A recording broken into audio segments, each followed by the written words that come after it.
મારો દીકરો ગાડી લાવ્યો જ નથી, એટલે પણ એની પાસે પૈસા છે ને લાવ્યો, એમાં તું આટલો બધો હું કામ ને વળ ખાસ? કોઈક દીક ઇમરજન્સી જરૂર હશે, પાડોશીમાં હોય તો જલ્દી કામમાં આવે, પણ આ હિસાબ જ નથી. કોકનું જોઈને બાપુ હિત કરો, સારું સારું વિચારો, જગતમાં સારું વિચારો. તમે દઈ ન કહો તો એક સુરદાસ હતો ને ભાઈ, સુરદાસ આમાં દીવો લઈને નીકળ્યો, કોઈક ડાયો માણા હામો મળ્યો, એ કહેલા તું તો સુરદાસ નથી? તો કે હા સુરદાસ. તને દેખાય છે? કે ના દેખાતું નથી. એ કે દેખાતું નથી તે દીવો લઈને શું રખડે છે? એ કે દેખાય એ મારી ન ભટકાય તેમાં દીવો રાખ્યો છે, મને પસાડે છે કે આંખું વાળા. અને વાત એ હાજી નથી, આપણે ઘણા ન જોતા કે માં બગડાટી બોલતી હોય, જો તને હથિયાર ન ઉપડાવું તો હું ભીષ્મ પિતાને લખું, અહીંયા લખી લઈ. અને ચોથા દિવસનું યુદ્ધ હતું ને, તેથી કૃષ્ણ પરમાત્મા વિચાર કરે છે, રાત્રિનો સમય છે, પોતપોતાની સાવણીમાં બધા સુતા છે. કૃષ્ણ પરમાત્મા કહે છે કે દાદા શું કરે એનું કાંઈ નક્કી નહીં, કારણ કે દાદાને ભીષ્મને કૃષ્ણ પરમાત્મા એક જ ઓળખતો. પાંડવોની તાકાત જ નહોતી રામ ભીષ્મને હરાવવો હોય. અને તેથી ભીષ્મ એમ કે છે કાલ પાંડવોને રહેવા ન દો. આટલું બોલ્યા ને બાપુ કૃષ્ણ પરમાત્માને પરસેવો વળી ગયો કે દાદા બોલ્યા છે, કાલ શું રિઝલ્ટ આવે એનું કાંઈ નક્કી નહીં. એની બાપુ દીકરો એવું બોલે અને અખિલ બ્રહ્માંડનો માલિક જો ધ્રુજી જાય તો એ દીકરો કેવો છે ને દીકરાને જન્મ આપવા વાળી માં કેવી છે. રાત્રિનો સમય છે, કુરુક્ષેત્રના મેદાનમાં કૃષ્ણ પરમાત્મા વાયા હાથ રાખીને વિચાર કરે કે કાલનો નિર્ણય શું લેવો. દાદા ભીષ્મએ કીધું છે કાલ પાંડવોને રહેવા ન દો, અને હું પાંડવોના પક્ષમાં છું, મારો પક્ષ હારી જાય તો દી ઉઠી જાય. એ રાતે બાપુ મેદાનમાં રખડે છે ને, એમાં સફેદ વસ્ત્ર પહેરીને એક માં બેઠી છે. કૃષ્ણને એમ થયું ઘટાડે રાતે અહીંયા કોણ? એ માં પાસે જઈને કીધું કે માં કોણ છો? સફેદ વસ્ત્ર પહેરીને બાપુ માં જોગમાયા ઊભી થઈને એમ કે છે કે હું ભીષ્મની માં ગંગા છું. માં તમે અટાણે આયા? એ કે કાલ મારો દીકરો અહીં પડવાનો છે, એને કાંટા ને કાંકરા ન વાગે ને એટલે વીણમાં આવીશ. કૃષ્ણ પરમાત્માને ઘુમરે નાખી દીધા. દીકરો કહે છે કાલ પાંડવોને રહેવાનો દઉં, માં કહે છે કે મારો દીકરો અહીં પડવાનો છે, આમાં સાચું શું? કૃષ્ણ પરમાત્માને વાંચ્યા હોય તો લોહી નો નીકળે કે આનો નિર્ણય મારે શું લેવો. રાતે આવીને અર્જુનને જગાડ્યો. અર્જુનને કીધું દાદાએ આવી પ્રતિજ્ઞા કરી છે, તમને હેરો નિંદર આવે છે? ત્યારે કૃષ્ણને અર્જુન કહે છે કે તું તો જાગસ ને, અમારે શું જાગીને કામ છે? હારા માણસ લગામ હોપી દો એટલે વિજય જ હોય. આ તો બધા માથે વજન લઈ લઈને ફરે છે, કોઈને કરવાની જરૂર નથી. હારો ડાયો માણસ હોય હોપી દો, આવા કામ હોય ને ડાયા માણસ હોપી દેવાય, તમારું સફળ જ હોય. કૃષ્ણ પરમાત્મા અર્જુનને કહે છે કાલના યુદ્ધમાં તારે શિખંડીની આગેવાની રાખવાની, રથમાં તારા આગળ શિખંડીને રાખવાનો. અને ત્યારે અર્જુન કહે છે કે મેં શું બંગડીયું પહેરી છે તે શિખંડીને રાખી આગળ. કૃષ્ણ પરમાત્મા કે ભાઈ હું કહું એમ કહીને ને કે ઓલો દડે રમે એવું કહી નાખશે, કોઈને જીવવાય નહીં દે. તને ખબર છે ભીષ્મની શક્તિ શું છે? હું કહું એમ કહે. અને હવારમાં બરોબર હામ હામ રથ આવ્યા, હુરર નારાયણ કોર કાઢે ભલે ઉગ્યા ભાણ, ભાણ તુહારા ભામણા જેને મરણ લગમાણ, એ રાખજે કશ્યપ આવો જળાળ જળાળ કિરણો મીડો પાથરવા. હામ હામ રથ આવ્યા અને આમ જ અર્જુનના રથને સામે બાપુ શિખંડીને જોયો અને ભીષ્મએ હથિયાર મૂકી દીધા કે આવા બાયલા આગળ રાખીને મારી સામે લડવા આવો છો. અને એને હથિયાર મૂક્યા ને કૃષ્ણએ કીધું કે માર માર. ઈ કે પણ હથિયાર મૂકી દીધા. ઈ કે મૂકી દીધા એટલે જ કહું છું માર, નકર એને તું નો પોગી. ઈ રૂએ રૂએ બાણ માર્યા ને ભીષ્મ બાપુ બાણની પથારીમાં હુતા હતા ને, અર્જુન અને કૃષ્ણ બે ન્યાય ગયા. અને ઈ જ વખતે બાપુ માં ભગવતી ગંગા પ્રગટ થયો. ત્રાંબા જેવી આંખો આમ કૃષ્ણની સામે જોયું માએ, મધુસૂદન મારા દીકરાને તે દગો કરીને માર્યો ને, તે અર્જુનને આગળ શિખંડીને રાખ્યો તો ને, ઈ જગ્યાએ કદાચ તું ઉભો હોત ને તો તને ખબર પડત કે ગંગાના ધાવણમાં કેટલી તાકાત છે. આવા રાંકાને લઈને નો મારા દીકરાને લડવા આવાય. કેવી જનતા છે. એટલે મહાપુરુષોએ કીધું કે જનુની જણ તો ભગત જણજે, કાં દાતા કાં સુરવીર, નહીં તો રેજે વાંજણી મત ગુમાવજે નૂર. આમ તલાવની પાળે રિયા સીટીયું મારતા હોય એ છોકરા તો હોય તો શું, ન હોય તો શું ભલામણ. એક બાપા બહાર કેમ ગયા ને ભાઈ હાજે કે મારે ઘરે જવું, ઓલો ઘરધણી કે પણ રોકાઈ જાવ ને ભલામણ, કે ના હવે ઘરે જવું. એ કે પણ 4 દીકરા છે ને શું ઘર ઘર ઘર કરો છો. એક મણનો નિયાકો મૂકીને કે જો કોક એકાદો હારો દે, 4 ને ગુડવા છે કેવા છે કહેવાનું જ ને અમારે 4 છે. ઈ દીકરા હોય તો શું, ન હોય તો શું, મારા રામ કોઈ ફરક નથી પડતો. એક 2 ભાઈબંધ હતા ને, કાંઈ કામ થતો ન કરે, તલાવની પાડે જઈને 2 ટાઈમ થાય એટલે ઘરે આવીને ખાઈ પીને કપડાં બદલીને વ્યા જાય. ઘરે તો ભાઈ ડખા થાય. એના માન એના બાપાને ગયેલા પણ અમારે ધંધો કરો ને તમે નકરા આટા મારો છો, શરમ નથી આવતી. એ 2 ભાઈબંધ ત્યાં બેઠા બેઠા વાત કરતા હતા. એ કે હાલ ને કઈક ધંધો કરીએ, ભલામણ ઘરે જઈને ડખા થાય, મજા નથી આવતી. હવે હા હરા માઇટકા હોય કે 100 રૂપિયા કપા ગણવા જાય નહીં, એના 5 પૈસા વાળું થવું હોય. ઓલો કે આ ધંધો કરીને આ કરીને આ કરીને મગજમાં ન બેઠું. પછી એકે કીધું મને એક ધંધો શું છે કે શું, કે પૈસા છાપવાનું કારખાનું નાખી દે. મૂળ તો ઘરે પૈસા ની માથા કોણ ને 1-2 તિજોરીઓ ભરી લેવી, પછી કે ઘરે જેમ જોઈએ પૈસા આપશું, મૂળ ડખો મટી જાય કે નહીં. એ કે હા ઈ તારી વાત સાચી. લે બનાવ્યું બધું કર્યું ભેગું, એક રૂમ રાખ્યો ભાડે, પૈસા મીઠા બનાવો. એ કે હું મોટું પૈસા બનાવવાનું, તું મેળ હો ના ડટા બનાવ. અડધી તિજોરી ભરાણી ને ત્યાં એકનું ધ્યાન જોયું કે ઉપર ઉપર ઉપર ઉપર કે ભૂલ થઈ ગઈ. આ બે હું બનાવેલી હો ભાઈ, ભારતીય રિઝર્વ બેંક ને ગવર્નર ની સહી ને ગાંધીજીનો ફોટો, પણ સિક્કો 15 નો લાગ્યો. 15 ની નોટ લઈને ક્યાં જવું? 10 ની 20 ની 50 ની 100 ની તો બરોબર, 15 ની નોટ લઈને ક્યાં જવું? એ ક્યાં જોતો નથી 15 નો સિક્કો લાગ્યો. એ કે શાંતિ રાખીને ગામડામાં જવાય. અહીંયા કોઈક ડોશમાં બેઠા હોય, નાની એવી દુકાન હોય, કોઈક ડોવા બાપા બેઠા હોય, એમને ન ખબર પડે અહીંયા હાલે. તમારા ગામ જેવું ગામ ને ઝાપામાં એક બાપા દુકાન નાખીને બેઠા હતા, ચોકલેટ પેપરમેટ વેચતા છે ને, અહીંયા આવ્યા. એ કે બાપા એક 15 રૂપિયાના છૂટા આપશો? એ કે લાવો આપું. 15 ની નોટ આપીને બાપાને પરસો વળ્યો. એટલે કે 15 ની નોટ આ ક્યારે બહાર પડી? કે હમણાં જ બહાર પડી. કે અમારા છોકરા રોજ જામનગર જાય પણ કોઈ બોલ્યા નહીં, 15 ની નોટ બહાર પડી. એ કે દેવાય દો, કે 15 માં થોડું કે અમે જૂઠું બોલતા છું. એ કે ના ના આપું ખરો, પણ એ કે 15 નો આપું, 14 આપું. ઓલા અમને એમ કે આના 8 આના નથી આવું, 14 તો 14 લઈ લેવાય ને. એ કે તમારો રૂપિયામાં જીવ બગડ્યો ને કે લઈ લો, 14 આપો.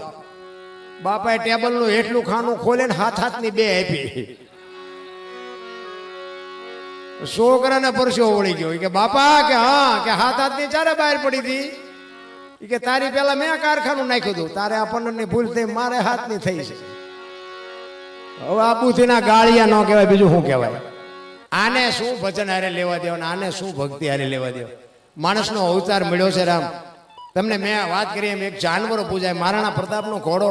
તમે વિચાર તો કરો કે એવું જો ખાનદાન જાનવર કદાચ રાણાની રાંગમાં ન હોત ને તો કદાચ રાણાનો વિજય ન થાત. એ જાનવરને ખબર હતી કે મારા ખોળિયામાં જીવ હોય ત્યાં સુધી મારા ધણીને મારે બચાવવો પડે.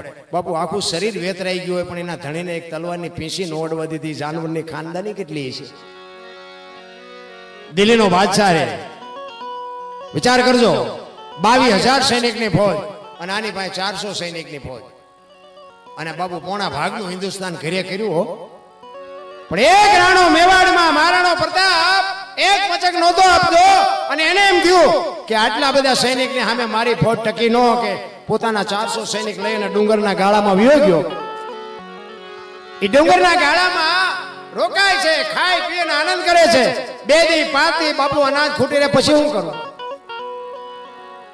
એ ઘોડાના પાવળા હતા, એ પાવળામાં બાજરો સોંટ્યો હોય, ખંખેરી ખંખેરીને 2 દી ખાતો ને દી કાઢ્યા. અને વિચાર થયો કે હારું મારા સૈનિકો ભૂખ્યા મરી જાય છે, હવે મારે દિલ્હીના શરણે જવું પડશે. દિલ્હીના શરણે મારે શરણાગતિ સ્વીકારવા માટે જવું પડશે. અને એ વાત જયારે ઉડતી ઉડતી એના મિત્ર ભામાસા બાપુ વાણિયો, એને એમ થયું કે હાય હાય હાય હાય, આ દરબારનો દીકરો એક પેટ ભરવા હાટું થઈને કે દિલ્હીના શરણે જાય. એ કે રાત પડે ને મારે રાણાને ગોતવો છે, ક્યાં છે, અને એને હું મારે બધું કહેવું છે. એ રાત પડી ડુંગરના ગાળામાં રાણા પ્રતાપને જો બાપુ મિત્ર એવો હોવો જોઈએ. મિત્ર હેડા કીજીએ ઈ ઢાલ સરીખા હોય, સુખમાં પીછે રહે ને દુઃખમાં આગે હોય. હારો ભાઈબંધ હોય ને તો જ કામની વાત.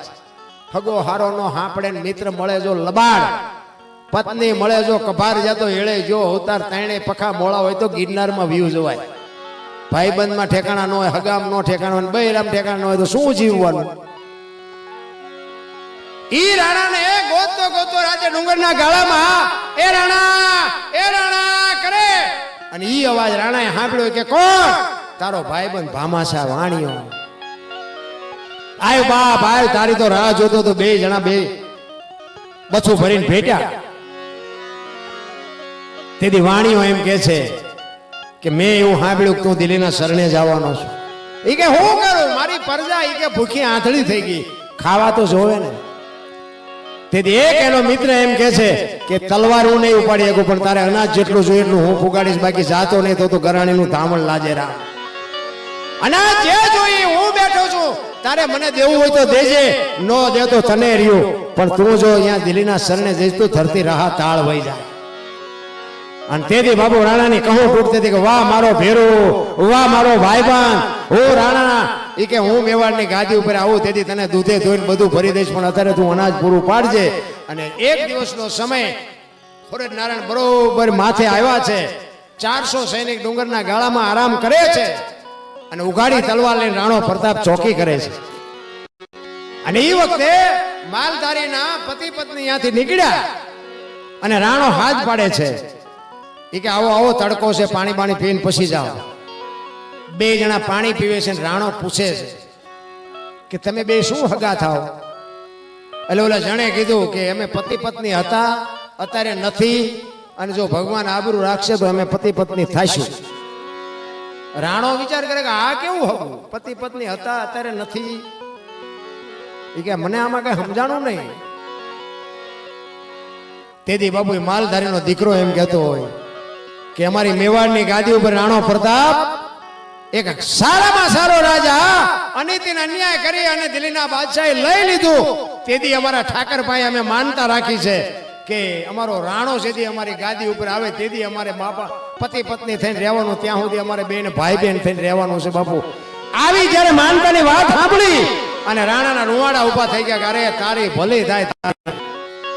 આયા એકે માનતા રાખી, મેવાડમાં કેટલાય માનતા રાખ્યું છે. અને જાસા ચિઠ્ઠી મોકલી દિલ્હીના બાદશાહને કીધું કાલ હળદીના ઘાટ ઉપર તારું સૈનિક હોય એટલું લઈને આવજે.